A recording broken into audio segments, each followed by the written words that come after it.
I was gonna give you a little update on the old War Eagle boat here. We finally went to the river again. I wouldn't really call it fishing, but I mean, we put a few poles out. But this thing will run in some shallow water. I'm gonna say 2 feet deep.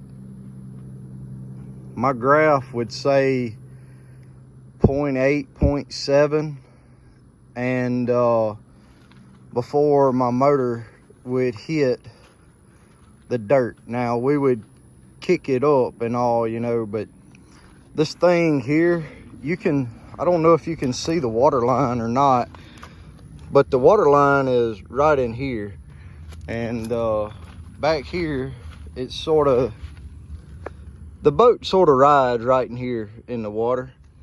And man, it just does real good. I kicked my motor up, not that much, but I kicked it up like that and it would go. River's real low if you go up it, and when you go down it's real low in a spot. And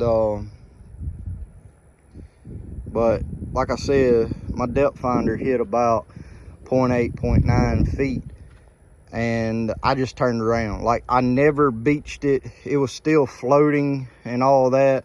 And yes, I know it's deeper than that. That's why I'm gonna say 2 feet. If you got 2 foot of water, this boat will float.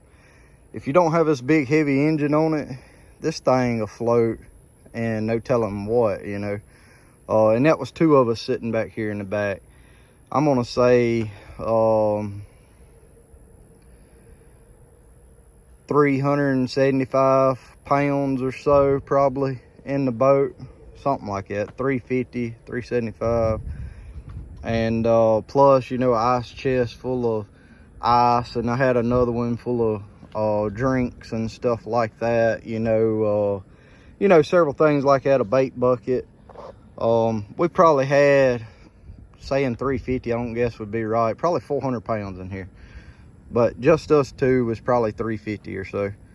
350, 400, right in that neighborhood. Probably closer to 350, but boat does real good. I don't really have a complaint about it. I've gotten used to the bigger size of it compared to my little boat.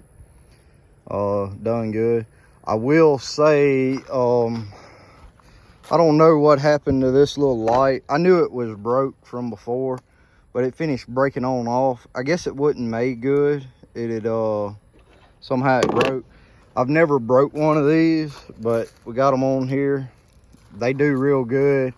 It was dark when we went to leave, and you didn't want to run it really in the dark, the lights, because of bugs and all. But we did turn our lights on every now and then so that we could pull our lines up and everything. But real good. War Eagle, I mean, if you're looking for a good boat, I like them. Again, I like that it's got the high deck up here and the mid deck. The other thing about fishing, we did put out poles like this. We put just limb lines out and all that. I don't think we put very many of them out. I think we put some out. We may not have. I can't remember. But we had limb lines and all anyways. But chicken does good, but make sure you get big, tough chicken breasts.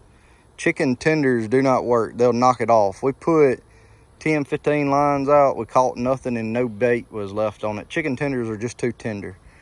So make sure you do that. Here comes a school truck. So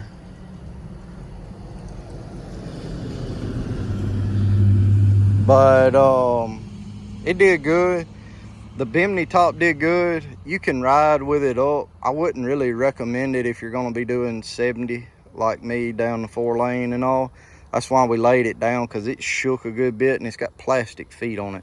If it was all metal, it'd probably be all right. I didn't think it was going to fall, but I just figured to keep the wear and tear down, I just let it down like that. It lays right on the seats. I like how it lays on here. I will say, if you're getting one and you want to be in the shade when you're riding, you're going to want to put it back here. You're going to want your back braces probably in front of this light, you know, where this cleat is, you know, somewhere right in here. Because like it is, it's not really helping the driver and passenger there. Your shade's in the middle. And I will also state that if you get one as long as you can this way. And if you get a Bimini top, and this boat's 60 inches, I think, from on the top to top. If it's listed 45 to 60 inches, and the other one's listed 62, 64 to 80 inches, get the one size bigger. Because I just don't like how it is. It's like it spreads it a little too far. These pipes are a little closer, and then you can get more length. Now, if you're just looking for a little shade or something, it don't matter. You could get either which one, but I don't know. I don't like it. The only thing I wish was different about the Bimini top was it had metal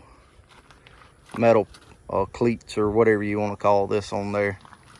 The other plastic don't really bother me on it, but this is a $200 Bimini top. I mean, you would think they would put you some metal ones on there. Yeah, there's higher dollar Bimini tops, but there's a lot of Bimini tops for $100. So, you know, high dollar Bimini top I found was like $300 or $400. And I don't like how you have to screw this in to do it. I like the ones with the pegs that pull out. I'm probably going to order the metal ones off of Amazon or whatever, so I can just pull the pin, lay it back. I ain't got to screw it in, screw it out, worry about losing the nut or anything like that. So did do that. Oh yeah, one thing, rookie mistake, don't know, I ain't never done nothing like this before in my life. I unhooked the boat, forgot to take my transom saver off. I backed down in the water and it went down in the water with me. And when I went to crank the motor up, I was like, man, something don't seem right. Like I went to let it down, it was shallow and it was hitting in the dirt. And it was like shoving the boat back. And that's what it was. It buried up in the mud. So I just shoved it around to the bank, hopped off, and unhooked it and all that. We was going to play in the water and all, really, anyways. It wasn't like we was really hardcore fishing. But I think we may try to this weekend. I bought some more fiberglass rebar poles. If you ain't never used that for bank poles, real good. You can get them from your box stores. Mine, they run about $6 a 10-foot stick.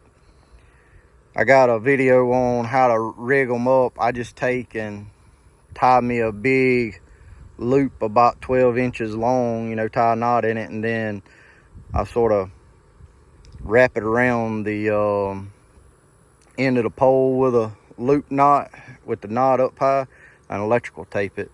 And I haven't lost one yet. I haven't lost a string or nothing yet.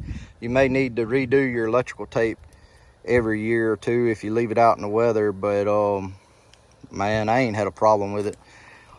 I do got to fix these up. There ain't no string or nothing on them. I just bought them. Get you some like trailer reflective tape, you know, people put on trailers, and cut you a red and a white strip off and put it down through there. It'll be, I don't know, 12 inches or so, and then just wrap it over. I tried just cutting like a white strip and a red strip. I didn't like it. It didn't do as good for me.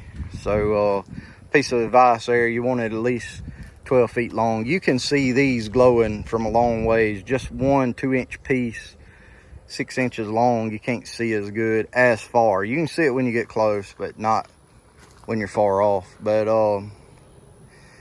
yeah, it works real good. The river's real bad low. If we go back this weekend where we went last time, I'm gonna try to take some video footage of all the timber in the river.